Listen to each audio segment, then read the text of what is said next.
So today we are very happy to have Professor Prof Shou-Wu from Princeton and IAS to give us a talk. So Professor Zhang graduated from Columbia and be a faculty at Princeton, Columbia, several places, and eventually now he's a professor at Princeton. He's visiting us this winter for almost 2 months. He's a arithmetic algebraic geometer and a number theorist. So he has done a lot of work in that area. For example, in arithmetic geometry, like Nakai-Washington positivity and Bogomolov stability conjecture, and among others, Zagier growth formula, etc. So he will talk about L functions, his past and the future. So it will be accessible to almost everybody, at least in the very beginning.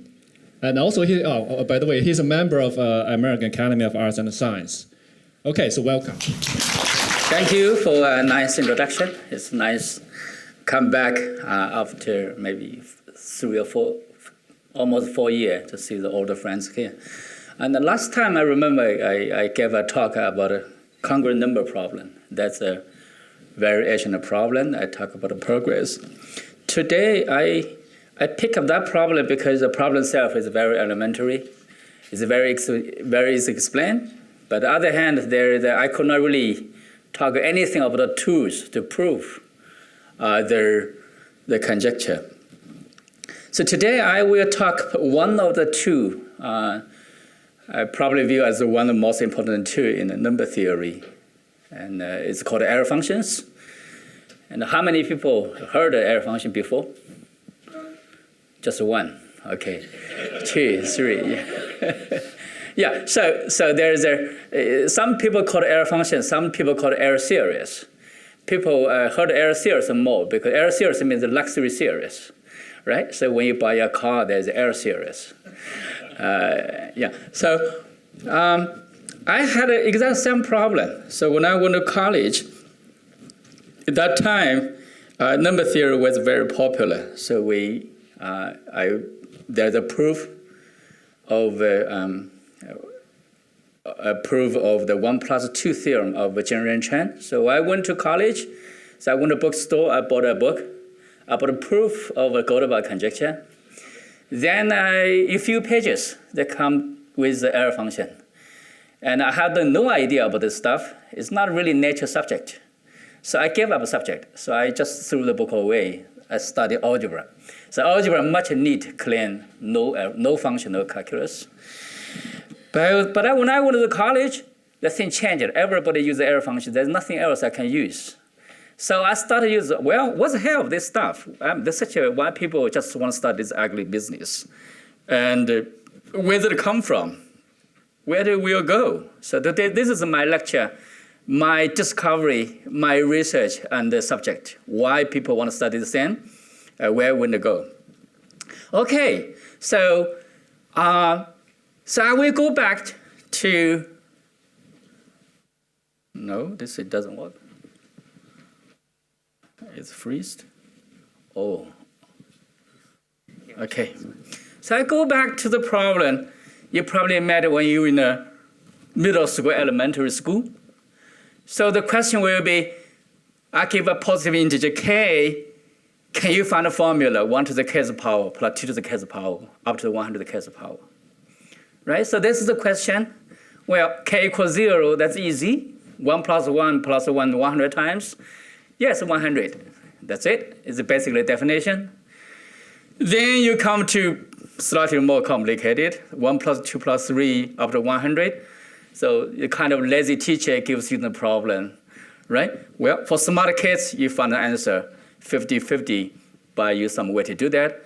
Not only we have a formula, we also have the story to tell how Gauss discovered the formula when he was 9 years old, right? So, but if the teacher is more challenged, she should give you this problem.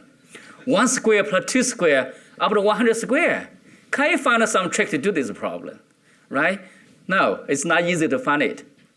Well, what about Zeta power?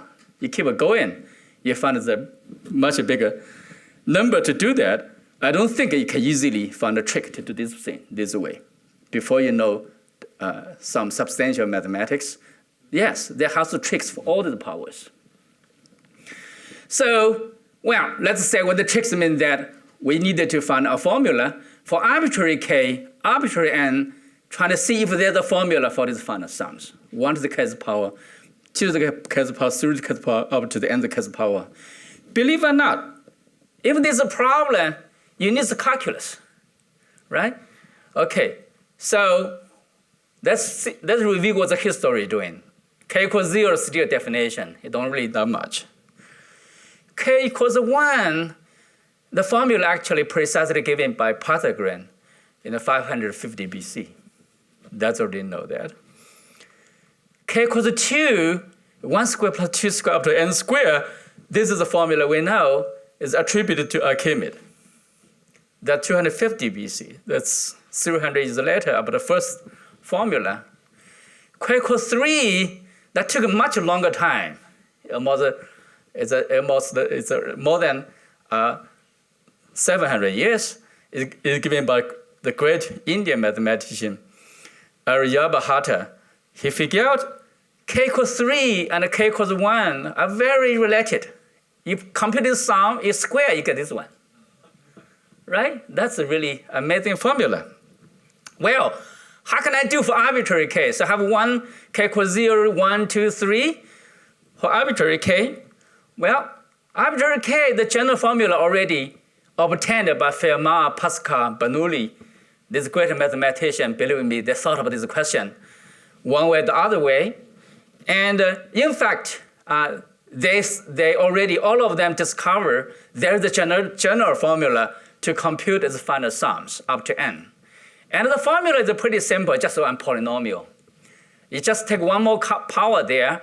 There's a coefficient to calculate. AK1, AK2, AKK. These are some rational numbers. So this was known. But these numbers are very complicated. So the question is, how can you find a simple formula for that? Okay, this is my experience. So when I was in middle school, somehow, you read some books. So one book I read is Hua Logan's book about mathematical induction. So this is a book. Maybe many of people in my generation read this book, right? In that book, this is one of the questions he raised that. He wrote a formula there, then he say, prove it, right? Once you know the formula, prove it is not a hard problem. You just use the mathematical induction, right? Okay, so this is whatever. This is a book we know, and when I was young. So probably the middle school, right, somewhere. And then the formula I want to say today is in a book called Art of Conjecturing. So for the people study statistics and probability, this is the most important book because this is the first book systematically introduced probability, combinatorics. So it is given by Jacobi Bernoulli. So in the Bernoulli family, this is the number 1, first guy. And he wrote a book called Art of Conjecturing. So it's just the art of guessing, right? Because you have a probability, you can guess what's going on. The conjecture is not the modern conjecturing, it means guess, right? I want to guess what happened next step because I compute a probability, right? And he introduced this Bernoulli number. Z e to the z minus 1. The reason is why you want to introduce the number, because this is nobody, I put a ez in the numerator. Denominator, how do you do this then? So if you e to the z minus 1, you take a tail expansion, then you start with z. You cancel up z, down z, you start with 1. You can use geometric theories to expand that. But anyway, you put a number called b of j, right? That's a very powerful mathematician. Once we don't know anything, just put a number there.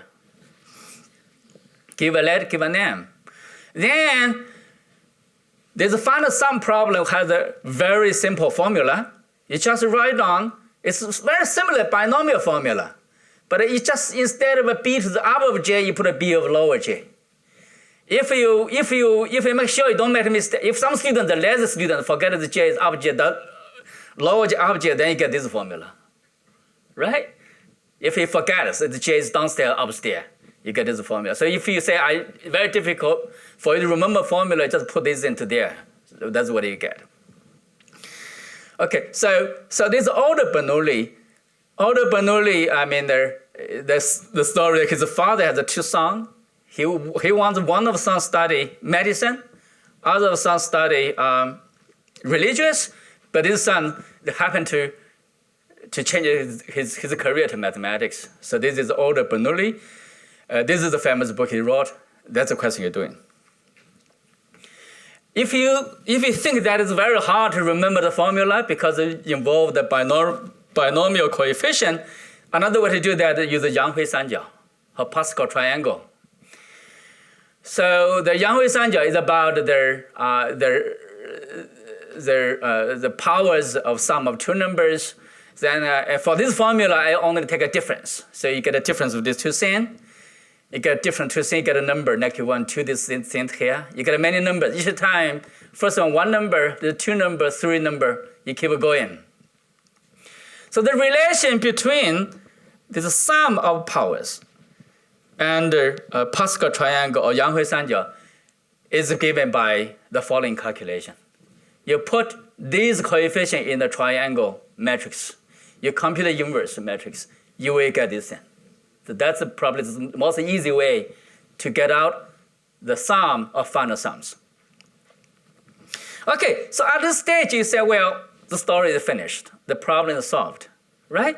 We already know the general formula for the sums of powers of number. And the story is not finished yet because you can ask much more. Okay, before I do that, let me just start with a proof, right? Because this is a math lecture. I can't give a lecture without giving a proof.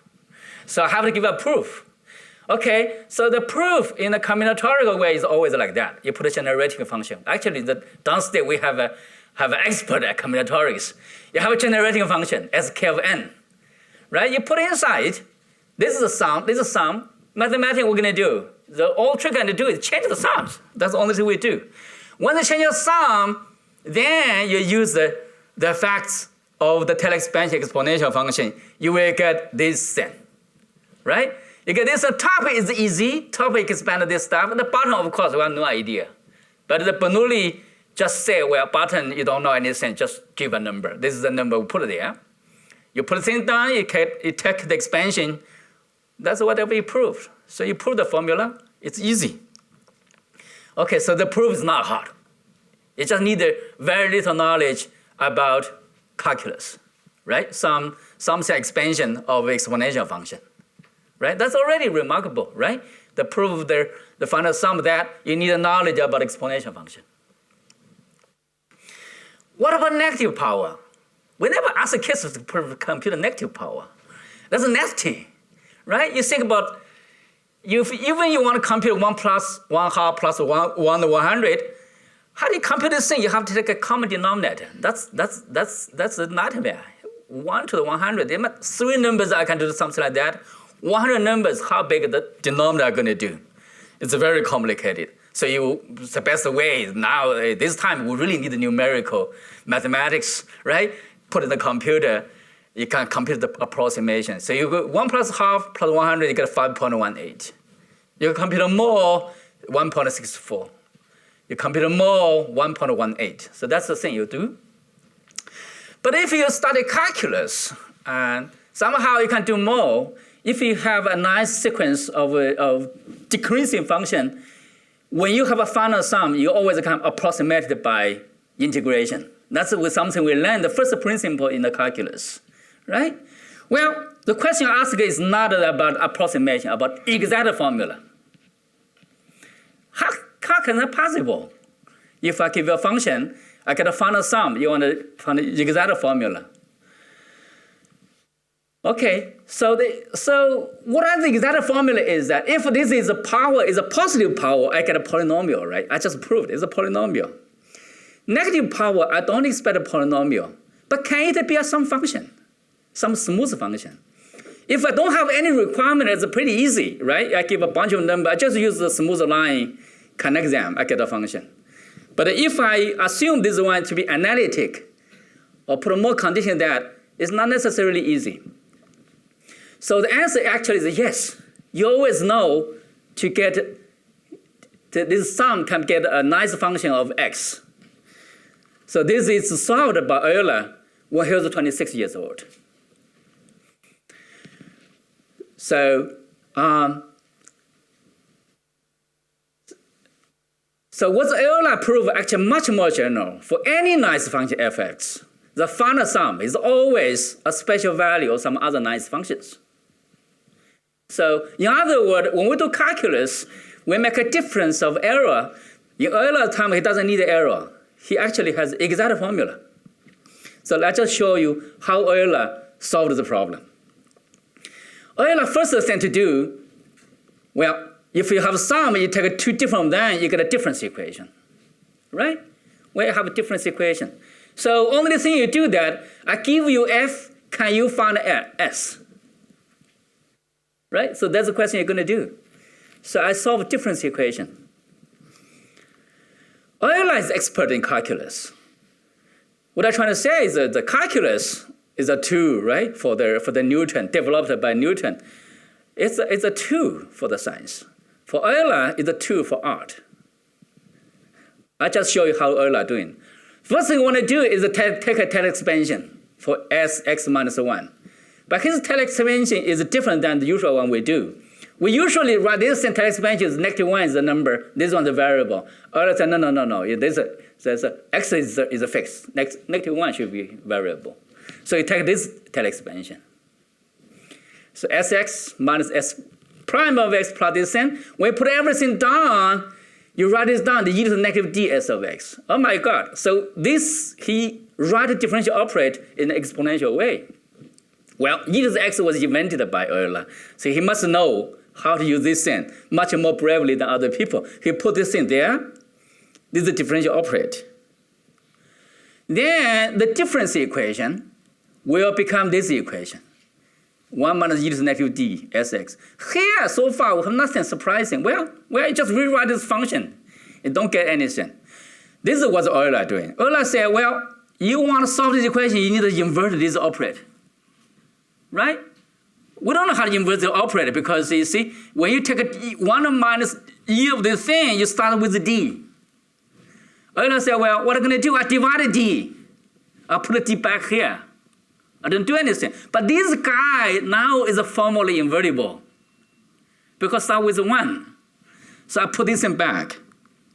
When I put this in back, I get a Bernoulli number back again. So this is what Euler doing. Well, now it has become a differential equation because one derivative equals the same. Right-hand side is explicit formula. So difference equation becomes a differential equation. Not by approximation, it's by exact formula.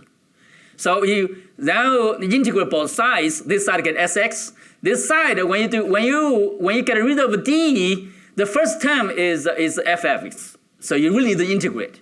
Integration is the inverse of the Laplacian. So you get this equation.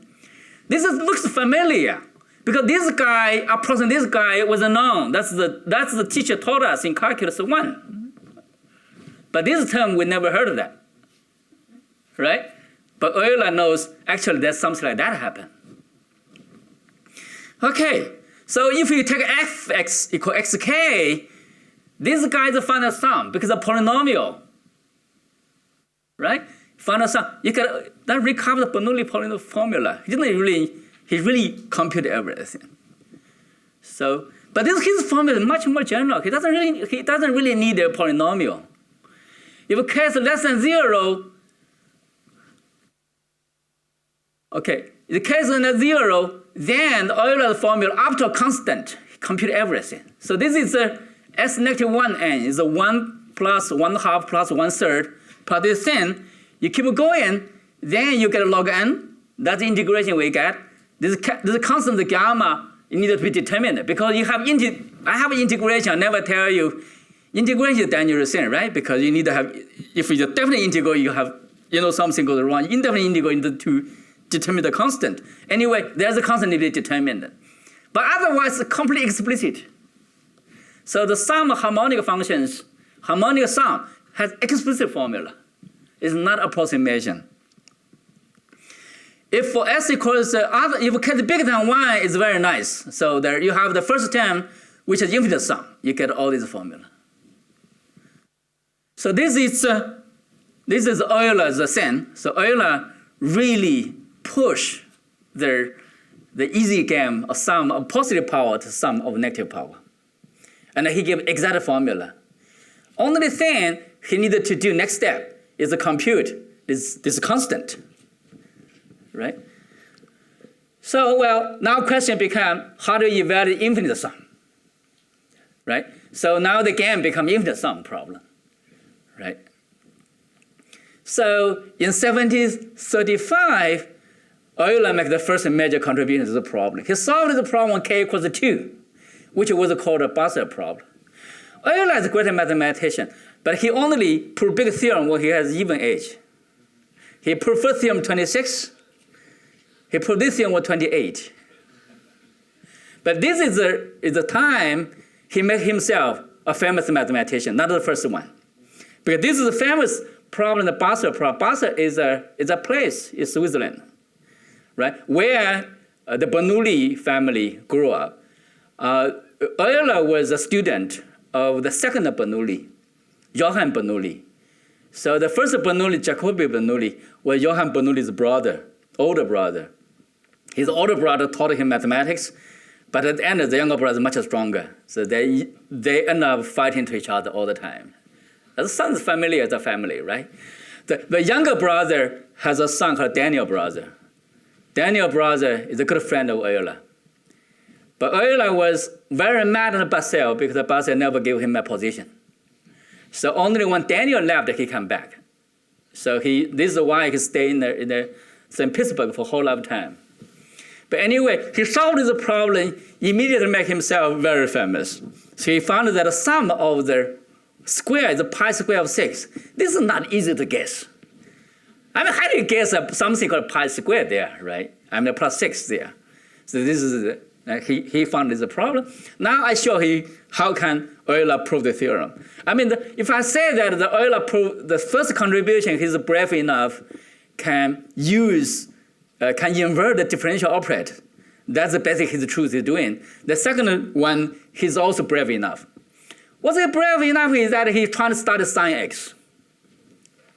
He figured out sine x equals 0 is x equals 0 plus minus pi plus minus 2 pi. That's what we know when we were in high school, middle school. This is not a difficult fact. But Euler think that, well, if sine x is a polynomial, you have this thing, then what can you do next step? You write a polynomial, the product of the roots. Well, Euler wrote it. Well, sine x should be like this. But sine of x also tail expansion. Now you have a polynomial. You have a root decomposition. You have a polynomial decomposition. You can compare roots and the coefficient. That's what Euler doing. Euler computed the coefficient x third power. If you do this way, what do you get? You start with x, you sum all these roots. This is this side. Then you get this side and this side. That's a proof. Done. Right? And what do you do? What's Euler doing that he's brave enough? He thinks sine x like a polynomial. Of course, then people challenge him. Sine x is not a polynomial. In the next few years, he actually spent a lot of time to try to prove this formula. It's not easy to prove. For example, I mean, the roots does not determine function uniquely. For example, you put an exponential function this side, right? You could have some trouble. Anyway, the Euler, after many years, Euler really proved this formula. He also found other methods to prove this thing. So anyway, but this is really the first proof. It's amazing. He's just brave enough to think about that sine x is a polynomial. So if sine is a polynomial, his proof is correct. The argument also applies to symmetrical functions of this thing, because once you get this stuff, we know that you have elementary symmetrical function of roots related to the coefficients, right? You will get the Moore formula. So that's exactly what they're doing. But of course, you can do much more smarter way. You can use the Newton's method to get the powers of roots, right? Just do small operation. You take their derivative of this thing, then you compute the coefficient, tail expansion, you will get this formula. So for example, you get 1 plus, there's a sum of the negative, the fourth power give you pi 4 divided by 90, 6 power 945. The good question is that, I mean, he only can do even power. He doesn't know how to do even power, odd power, because this method cannot be used to do odd power, right? So you will get a fifth power. Nobody knows what this thing is. I mean, even right now, we have no idea what these numbers are supposed to be. Conjecturally, these are completely new numbers. In other words, it's not a number we know, not like e, like a pi. They are polynomials. They should be completely new number, not the Euler gamma number. So how many numbers we have learned from mathematics? Finally many, not so many. Even we count, there's an uncountably irrational number, but interesting number we are obtained only finally many, right? So you have to show this guy probably just a new number. And not only new number, people conjecture that for any other one, you compute it, all these numbers should be completely unrelated to each other. In other words, there's no polynomial to make one to other. Okay, so this is when Euler done with 28, not good 30. When Euler was 30 years old, he done something amazing. He just take a product decomposition of this thing. See, Euler really like a product, right? He takes decomposition of sine x. Now he's doing for zeta x. I don't believe this is the first formula. I really don't believe this is the first discovery by Euler, but really used by Euler.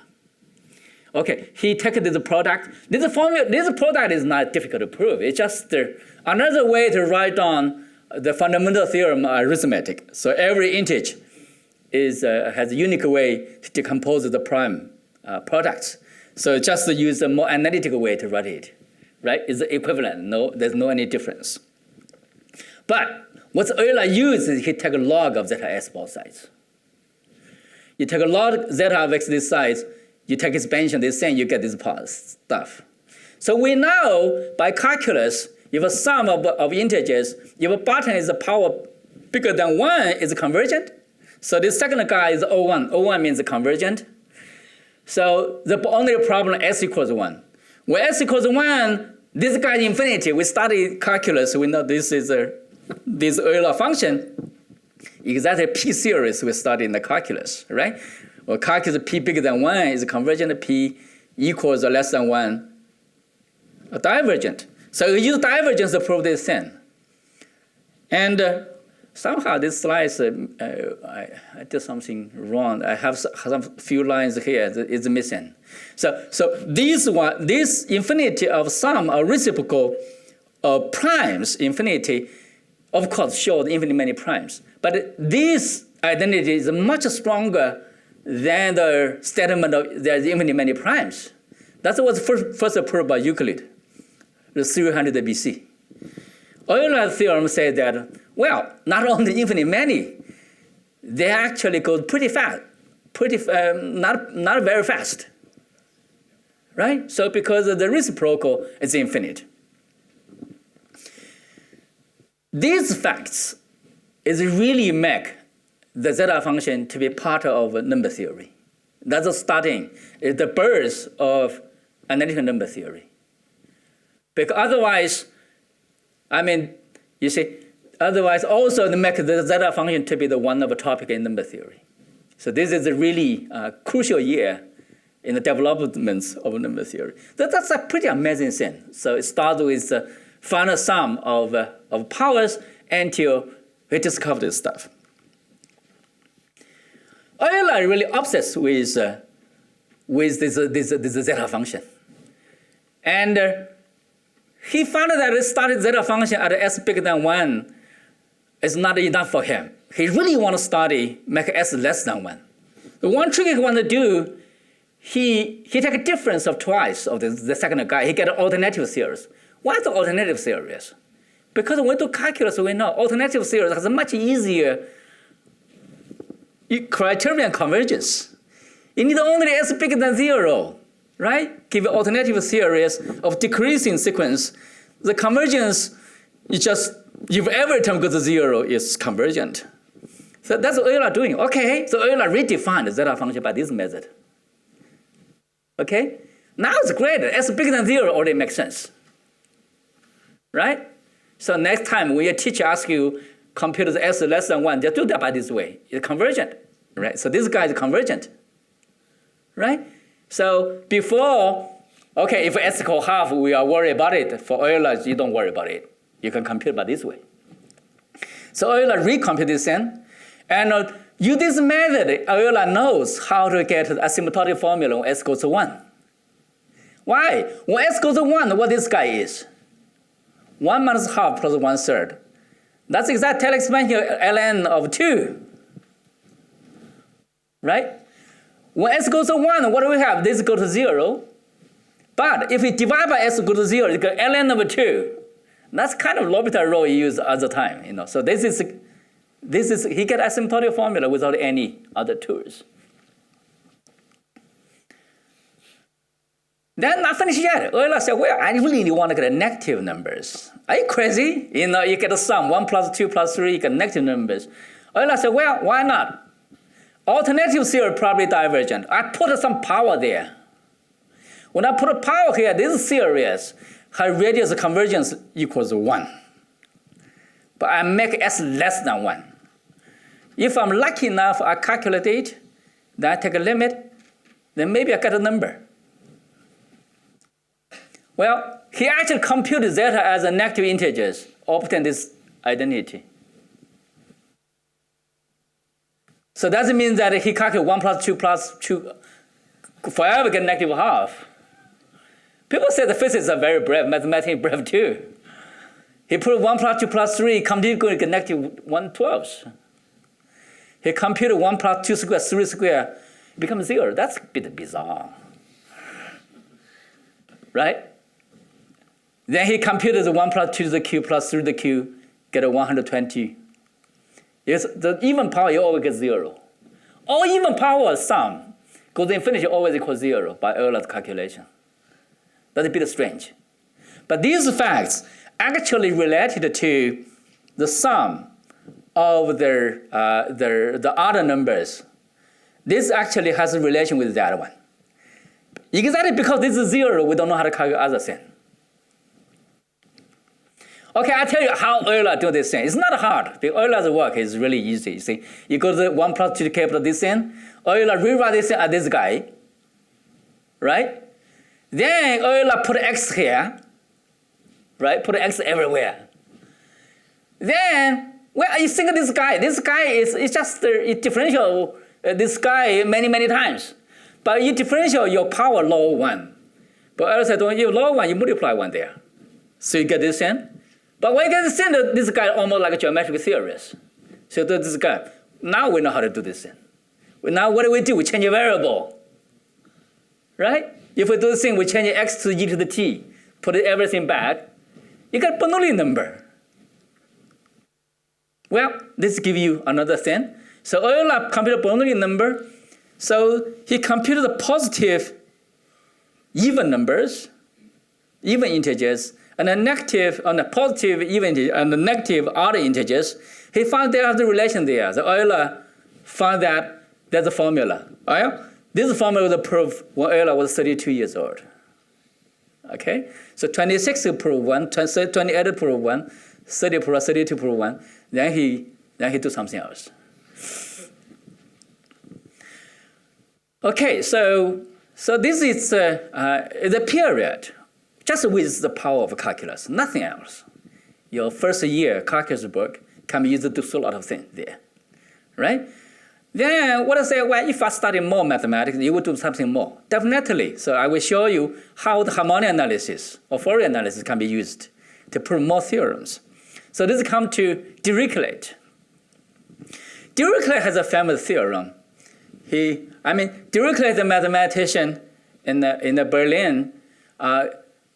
He actually a pretty good guy, but he could not pass his language exam.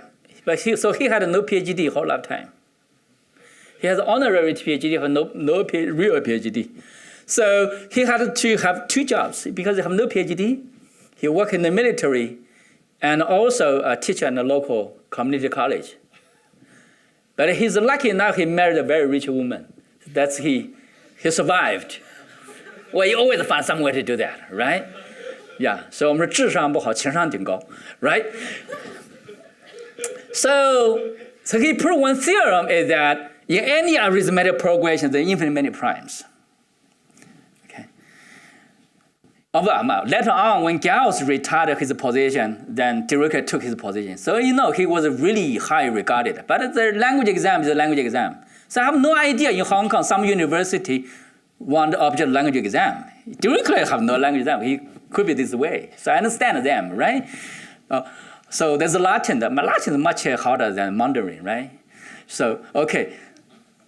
So he proved the theorem. He proved the infinite many primes in any arithmetic progression. He proved same quantity as Euler doing. But Dirichlet used something. He needed to use Fourier transform. So that's something that Euler didn't know that about it. So you see, you put new theorem with new facts. So I just review a little bit of Fourier transform. But Fourier transform, not everybody know. If you study in the college, if you don't study math, probably you don't want to do that. If you study math, engineer, maybe physics, you need to require. Otherwise, I review a little bit of Fourier transform. So a very simple form we know for periodic function. So we know sine, cosine. Then the Fourier transform said that basically that's all the function you have. So it's a building block. So any function can be written down as called spectral decomposition can be written down as this function. I use the Euler function there. And then this coefficient is not difficult to do. You just get this sense. So basically every function is a combination of sine, cosine, right? I use the Euler function to do that because this way you don't really worry about, okay, this is A, the N, so it's something there. This should be A. But I will use several different versions. First is additive version. So this is non-periodic function. Non-periodic function is the function of all real numbers. It's square integrable. You don't worry about this thing. But this integral is almost like a sum. The whole point is every function is almost like exponential function. You also can find the inverse. I also needed to study the multiplicative version. Multiplicative version, so if I only consider function from 0 to infinity, I use this measure to multiplicative measure. They also have the expansion. This expansion is, instead of exponential function, you get a power function. Yeah, you see, when we study calculus, there's the two most important functions. One is exponential function, and the power function. Why we study two functions? Because they're actually almost the same thing. Power function take addition to multiplication. I mean, the exponential take the addition to multiplication. Power function take the multiplication to multiplication. Right? So that's the only thing we're doing. The relation is by exponential. So this is the Fourier expansion for function only defined from 0 to infinity. But you use this as a measure. Right? I mean, from here to here, it's very easy. Just take a t to the right to the log z, you get it back. It's not a big difference. But I just reminded you, this size is interesting. But there's a humongous interesting thing for this one. Reason is, you see, this side starts to use imaginary number. So this formula actually transforms the real variable function to constant variable function. Right? So even these two are probably identical, but this gives you a more room to play. Right? So this is the interchange between complex analysis to real analysis.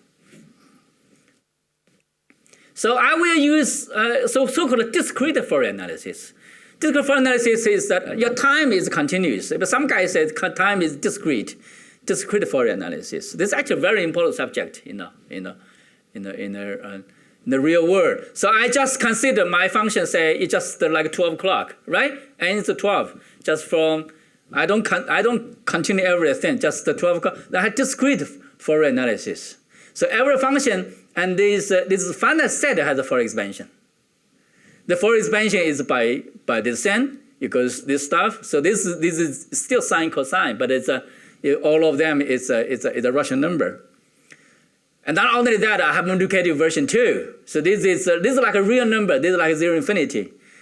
For this guy, I have every function on numbers prime to n, I have this expansion. So I call it characters, right? This side I call it exponential, this is called characters. It's just some spectrum. Don't worry about that. It's some kind of analog of the power function, the right-hand side. But I don't want to write them down, right? So I get this in. Okay, so that's the only thing Dirichlet I want to use. Dirichlet is much smarter than, I mean, it's not really much smarter than Euler, but can know something more than Euler. Then, of course, if we start with A, if A is congruent to, if we start A congruent to mod n, you can expand your Dirac function in a spectrum and multiplicative world. So that's what we're doing. So we want, this is something you want to study. You put data IP there. Now you drop this condition, right? Because data A is a Dirac function. Then you take a spectral decomposition. Don't worry about this number. You get this stuff. Then it's pretty clear, when chi is trivial, this is by Euler. You already know it's infinite. So you need to only show other guy is finite, right? You prove some sum is infinite. One of them you know the infinity, other guy needs finite. It's not difficult stuff. Okay, so then he just copy what Euler doing, right? You do this guy, I do this guy. Just exactly follow the Euler. He wrote this function. The Euler, this is Zeta function, the top is 1. He also has an Euler product, right? He just copy. But he has exactly opposite purpose. Euler wants to show this thing is infinite. He wants to show this thing is finite. But the purpose is same. Okay, Euler take a logarithm. He want to take a logarithm too, right? Euler get this one is 1 over p. He get a chi p over p, right? Well, he want to show this is finite, so you have to show this guy is finite and non-zero. He has opposite purpose. Now, how can I show this guy is finite purpose? He write it back. Well, I mean, you see, the sum of these guys, in the top, in the multiplicative is hard. Addition is always easier. Well, that's true, right? When we have elementary school, addition is much easier than multiplication. So he want to convert the multiplicative business to addition business. Then he used the Fourier expansion for additive group. With the additive group, then this error function write it down, this guy times this guy. But this additive group means phi a of n equals phi 1 of n to nth power. It's like a power function. You get this guy. So, but this is easy. You put nth power here, we get this stuff. That's what we learn. Okay, so put everything together. Dirichlet actually calculates the number by this stuff. He want to show this is finite. He didn't show by finite by the modern world where he take an estimate, blah, blah, blah. He calculated everything. He got a formula, the Dirichlet class number formula. He calculated this in, but this guy is non-zero. He proved his theorem. Done. Easy. So I just show you that with a little bit for analysis, he can prove much better theorem than Euler. For example, n equals 4, you get the 1 plus 1/3, 1/5. You get pi over 4. But probably this guy you can do by some other method, right? Like expansion, something like that. Now I really come to another period. Is also very important. That is by Riemann's period. What the Riemann doing? Riemann, of course, Riemann was a great mathematician. But they said that after Euler proved the sum reciprocal prime is infinite, then Gauss staying home, he's trying to understand how the prime is distributed. Then he calculate 2, 3, 5, 7, everything in the big interval. Then he put like 20 pages. I saw the 20 pages. He put how many prime there. At the end, he make a conjecture. From 0 to big X, how many primes it is. So he really proved by hand. That time he does not have supercomputer. No big data, just computed by hand. So the Riemann, he really want to prove the Gauss conjecture, but he was a young student. What the Riemann doing, Riemann expert on the complex variable, everything. So Riemann first thing is, well, I mean, it's not I consider the first thing you want to do is that, well, it doesn't really make sense to only consider the real value. You should calculate the complex value as well. So you get an Euler product. This is things to start with Euler. The Riemann discovered several extremely important property of this function using Fourier analysis and real numbers, original Fourier analysis. I mean, the Dirichlet use Fourier analysis is a slight modification. Riemann said, no, I just use the original one, right? What they're doing is start with the gamma function. Gamma function is very funny. Why gamma function is so important? You see, look at the gamma function. Gamma function you write this way. It's in fact the product of two functions. This guy is a what? Exponential function. This guy is a multiplicative function. So these two functions, one is a good function additive word, one is a good function in the multiplicative word.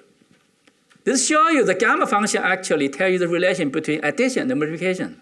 So this is why gamma function always appears in the mathematics the most important place. Because sometimes you think that you want to transfer multiplication to addition, you need to use a gamma function, right?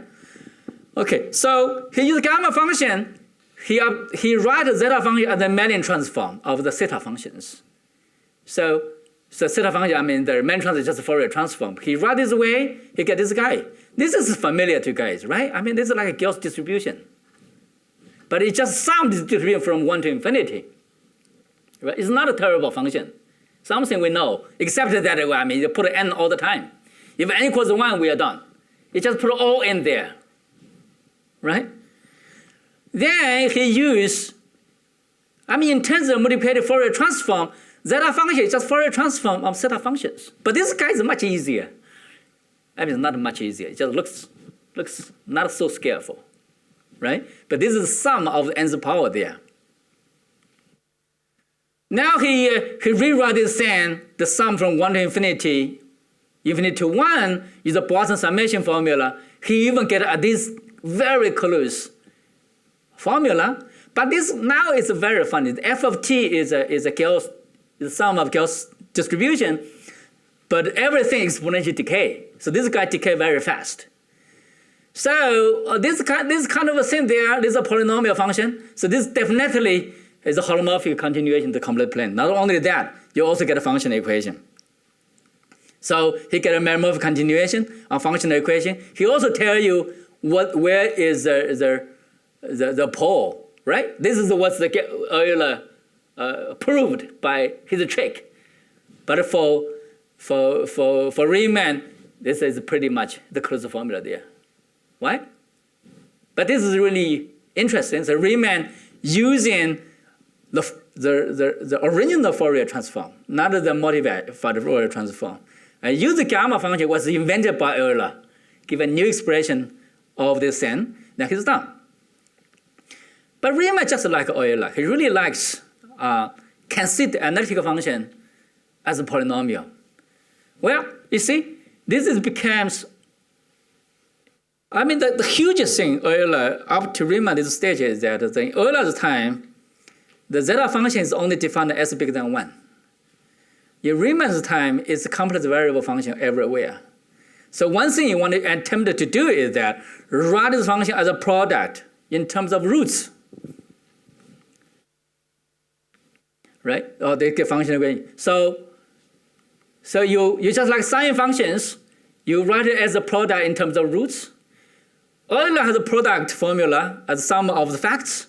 So there's two different products tell two different things. One's about primes, one about the zeros. So then he briefly now to show that, to conjecture that all these zeros must be in the real line. Right? This is because if the Gauss conjecture is true, this must be a true effect. And Riemann is equivalent to the generic form of these primes. This is the formula. This actually is much more precise than Gauss. Gauss is a little o of x there, little o of this number. Riemann actually get a half plus epsilon. Riemann not only proved the conjecture, he also computed first a few hundred zeros. Don't know how the Riemann computed. I mean, when you study calculus, if I say estimate how many zeros in a real line, then you know how to do it. How do you estimate? Well, if you're really good, you compute every zeros. That's usually very hard. The slightly easier method when we learn the calculus to see what the change of the sign. Positive sign, negative sign, positive negative sign. Each change of sign give you a zero, at least 1 0. So that's what the Riemann is doing. He showed that there's a lower bound of zeros by calculating how many change of zeros. But how do you do the upper bound? Well, for complex variable, you know how to upper bound because you have a Cauchy integral. You take f prime divided by f. You take a contour integral, right? This integral will tell you all zero inside. But this upper bound is all the region, right? So Riemann just uses two methods to show that all zero should be there. This is real lines. Okay, so after this stage, I really go to the 20th century already, right? Very fast. Okay, so now what's left, I cannot guarantee, and I can make everybody accessible. So I just to give a general thing what's going on in this century. And finally, this century is not easy. Okay, first of all, a general error function should be take this form. So you have addition form, the an of an s, and the complex number. But also need to require to have a product by Euler product. But the downstairs is not necessarily needed to be 1 minus p to the s, but at least it's kind of polynomial. This is good. Nice. If to construct the function, I say everybody know, oh yeah, I just give you a bunch of polynomial, put them together, and expand it. Now, so this is not the humongous difficulty, but you need to have another additional requirement. You should have a meromorphic continuation complex plane. Satisfy your functional equation.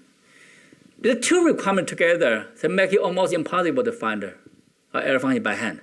How do you find it? I mean, the first guy, if you drop the first condition, you drop the second condition, I can do it. You drop the first condition, also I can do it. Right? But two conditions together is hard. So this makes the error function a very rigid object. It's almost impossible to do that. But this mathematician likes the rigid object. Otherwise, it's too hard. I mean, everybody go home, modify condition a little bit, come back to a different answer. This is why number theory is really difficult to study because problem is a problem. You cannot go back to modify error function by a little bit. So this is the definition of error function, but you are not going to find the error function by hand. You need to have some good, big theory to do that. So how can I find the function? Let's go back to Riemann. What's the Riemann doing? Give you just some modification. Euler product by this way, Riemann done this way. So Riemann discovered error function by Mellin transform. You other was using Fourier transform to get the error function. Euler just do it by geometric method, just do it this way. So there's two properties give you two different words. One is the harmonic analysis word, one is the number theoretical word. So this is exactly, so this says the left-hand side purely arithmetic, reflect distribution of primes. Right-hand side purely analytic, as is the decomposition to the multiplicative spectrum of these Gaussians. Right? So we need to do something for these two things. The two construction can be generalized high dimensional situation with the counting points algebra variety this side. And the spectral decomposition function are Lie groups. This is basically two construction we know. Right? So this certainly, so we call one side a morphic error function, other side automorphic error function. So in 1960s, Langlands proposed a program to connect the two constructions. So Langlands, roughly speaking, Langlands continues to say that the morphic error function, as sometimes called the algebraic automorphic error function, is essentially the same thing. This program can connect two different worlds of mathematics, arithmetic and harmonic analysis. So one's purely number theory, you do algebraic equation, you solve equations. Other guy, I don't really care what they say. It's just a bunch of operators, Laplacian operator, this operator, always operator, just compute spectrum, these operators. So other side, you use Hilbert kernels, all the method, you know. This side, or you can only use algebraic geometry. It's just like two things. Okay, so I give you, in the left of my lecture, I just give you a few examples, illustrate so how the analytical word and arithmetic word are connected. The first example I want to do is called Ramanujan 12 function. So this function actually is related to, I don't know this, okay. The pointer doesn't work anymore. Okay, so it's related to the Gaussian distribution a little bit. If that Gaussian distribution take the 24th power, you get this path. Okay, so they call it eta function. This I give you the Ramanujan, the Indian genius Ramanujan. I think in 1917, something like that, he proved later on this function, if I take the variable little bit, I will get, I guess, a loss of battery. Okay, so if I change the q, if I replace the q by e to the 2 pi I z, this infinite product will define a so-called modular form of word 12. So what I mean is that satisfy a lot of function equations, right? So this is the thing. He showed that. And of course, his function is one of the many functions. The modular form word 12, you can replace the 12 by any number you like. 10, 5, 8, whatever, right? But then in 1930s, the German mathematician Haeckel, he started systematically not only dedicated eta function to all these functions. And the study is Fourier expansion. Then he showed that if fx has a holomorphic, show that each of the error function has a holomorphic continuation of function equation. That's one requirement of error function. Second requirement is to do the amazing thing. He introduced some operator called Haeckel operators. He found if this function are sometimes an eigenfunction for Haeckel operators, you have Euler product. The Haeckel operator is some kind of operator like a Laplacian. But in the periodic world, it's a periodic Laplacian, if you think of that way, right? So in other words, if a function is a spectrum for this periodic Laplacian, for every p, I have an Euler product. So the Haeckel's method give you produce many these error functions. But there's one setback. Because Haeckel method it depends on spectral decomposition. We can count how many spectrum inside, but nobody knows how to write every spectrum out, right? If very few, I can say my spectrum increased like this, but tell me, can you write down by hand? Sorry, I don't know how to write down. Very few. Some Zeta functions, some you can write it down. But for general one, there's no way. So basically everything we write down has a GR1 nature. For high G, there's no way to write them. So anyway, in 1971, Dirichlet proved that all these holomorphic modular forms are motivic. So prove one direction of the Langlands conjecture, right? So one constructed by Haeckel actually also comes from algebraic geometry. So this harmonic analysis guy, this thing we done purely by harmonic analysis, actually has a corresponding thing in algebraic geometry. Then he proved the famous Ramanujan conjecture. All these coefficients are bounded by p to the k minus 1 over 2. That's also amazing because this coefficient comes from analysis. When we have even right now, we have no way to prove this inequality purely by analysis. This is proved by algebraic geometry. Okay, so as I said that, it's very difficult to write down, so now I talk about other direction. Other direction are purely construct from motivic error function I run analysis. So the easiest way to for motivic one is start with the elliptic curve. Elliptic curve is just a bunch of equations. Y squared x cubed plus x plus b. You can write it many, right? This is very great, write it many. You write the equation, then you form the Euler product. The Euler product is always a polynomial in 3 terms. There's AP, epsilon p. But don't worry, for almost all p, this epsilon p is 0. No, epsilon p, for finally many p, epsilon p is 0. AP plus minus 1, 0. So in other words, some simple facts. For otherwise, this epsilon p is always 1, and the number in the middle of 1 minus AP plus 1 is the number of solutions. So this is fairly easy to calculate. The reason is, it gives you an equation. Usually, if you ask you to solve, it's very hard. But if you solve, then find the field mod p, right? You can use a computer to calculate as many as possible. So this is this error function actually is a constructible object. It's not the existence object. So in 1994, what is the proof modularity? Find every elliptic curve come from a modular form. Then he proved first for semi-stable elliptic curves, but full modularity proved by 2001 by his students, some collaborators. And this is, I think this is really a time working people out. Wow, this Langlands program is really a useful subject. Why? Because it can be used to prove the Fermat theorem. So as a consequence, you can prove the Fermat theorem, there's no integer a, b, c, n. When n bigger than 3, add n plus b to n equals c to the n. So I think since that time, the average parameter, the application number theory get a double increase. Everybody want to come in. But it's not that easy to prove another theorem like that.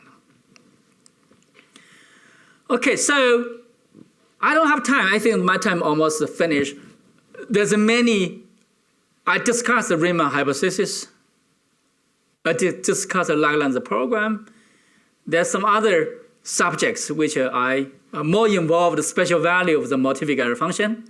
So actually related to the BSD conjecture, theta conjecture.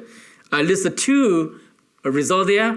The first result is the Gorzagia in the beginning related to special value of error function to your elliptic curves.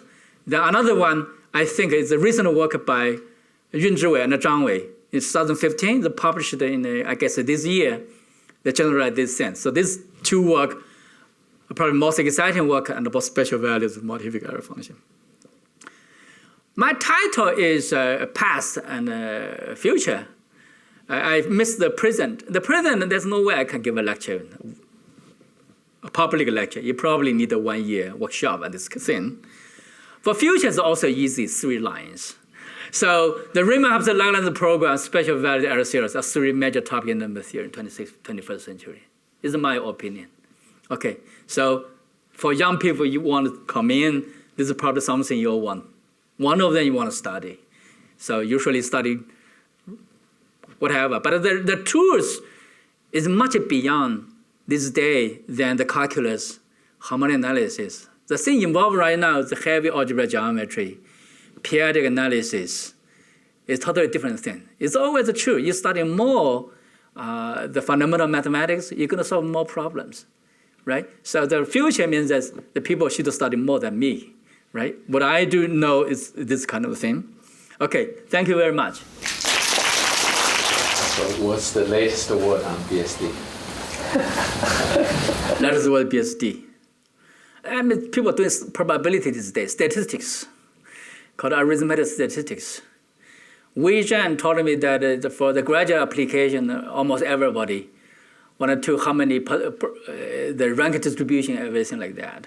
And other than that, we are still classical BSD still restricted in rank 0, rank 1. For function field, of course, I said Wei Zhang and Zhi Yun's work give us infinite amount of imagination. But just imagination, we have so far have no idea what's going on. Yeah. The first is a comment. Okay, the Riemann Zeta function. I read a very small paper. It said that the Riemann Zeta function can be considered as a measure for the prime number, all primes. Okay, because all prime numbers, the set of all primes is infinite. We cannot have a counting measure over there. But for each prime, okay, you over 1 over p, okay, to the s, okay. Now you sum, okay, over it, okay. Yeah. You get, okay. No, it's for okay for every integer, okay, n over z, okay, or 1 over that one, you get a weight, you get a summation, and that one is the total measure of the positive integers.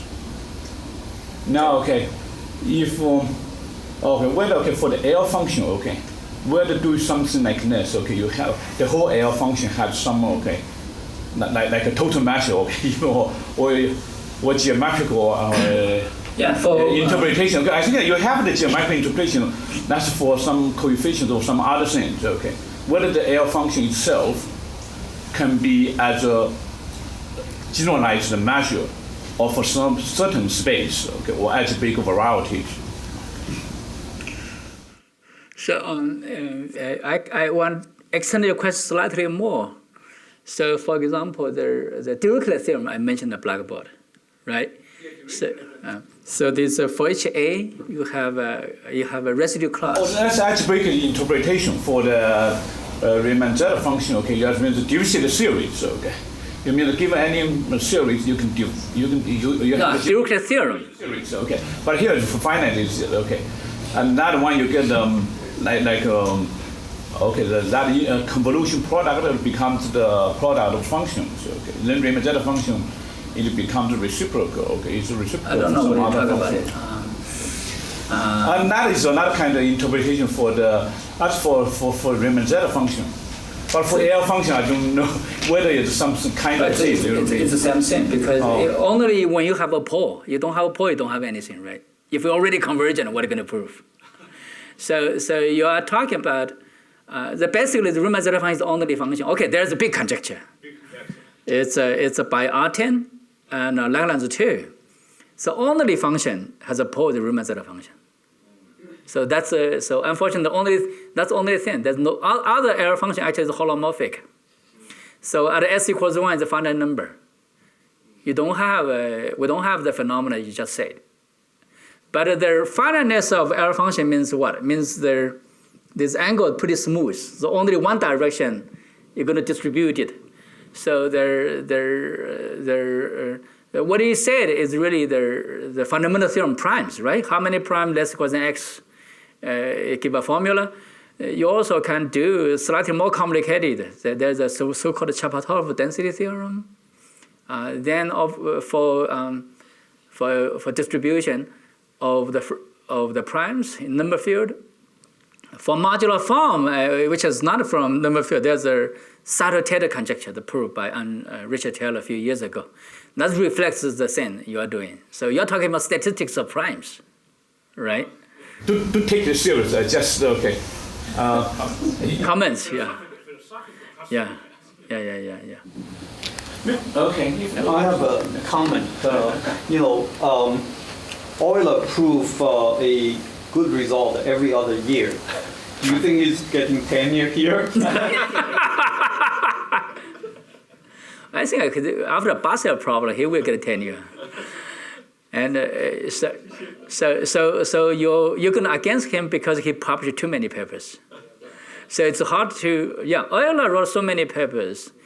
It took 50 years after his death to publish all his collected work. So his son, the grandson, continued to submit his paper for publication.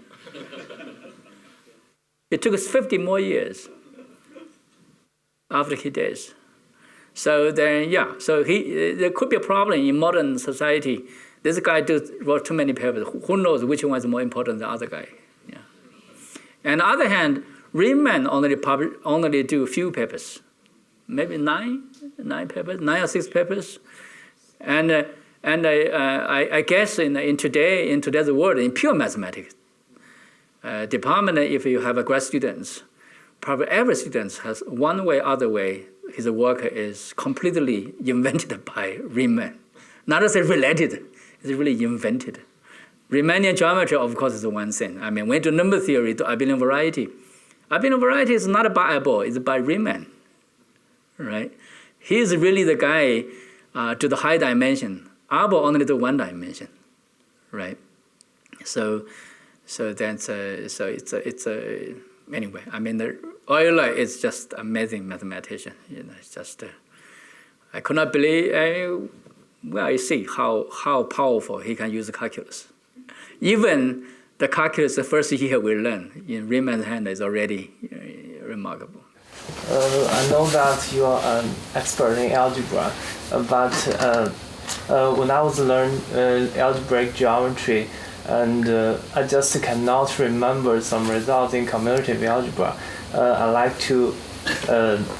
Could you please tell me some of your experience about learning? About a memory problem, or about?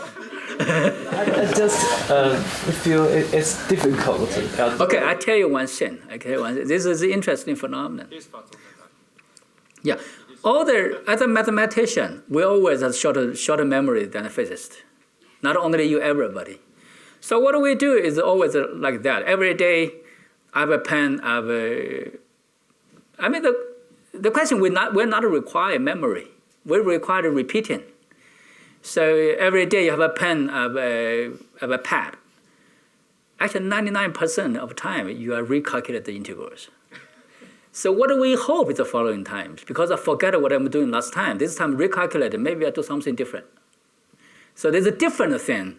It's something you worth a lot. So I think if you forget about something, it means you are really good at mathematician. Because you start to recalculate. The whole thing you want to do is take a pen, take a pad, recalculate. Don't read anything. Because reprove it. Like Euler, Gauss, they reprove still many, many times. Right? Because each time they have a thing, they're going to redo it. So what you say is no problem. I forget everything. And when I get older, except my name, I still remember. I don't remember anything. Yeah, last night when he called his wife, he asked his wife to pick up something in the refrigerator. Do you know what he said? It's downstairs. 楼下 I guess whether 你家里还住着2层楼，不是冰箱的楼下，冰箱里面的楼下 because he cannot forget that word.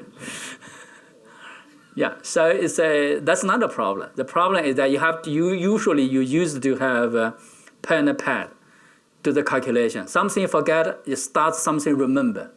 To deduce it, right? In 2 hours, 3 hours, that's the thing. And you hope this time when you introduce your formula, which is different than the one given. Maybe formula is the same, but expression is different. Or expression is the same, but the proof is different. But that's something you learn for yourself. Yeah, I have a question. So suppose somebody as a student. Yeah. Undergraduate student who want to do any of these Riemann, Langlands, or Leo series, what's your suggestion? Where does he or she start? He needs to be good at one of these things. He doesn't need to be good for all of them. He needs to either be good at harmonic analysis or good in algebra. I don't say, because once you're good at one thing, you can get in the field, then you have time to learn other things.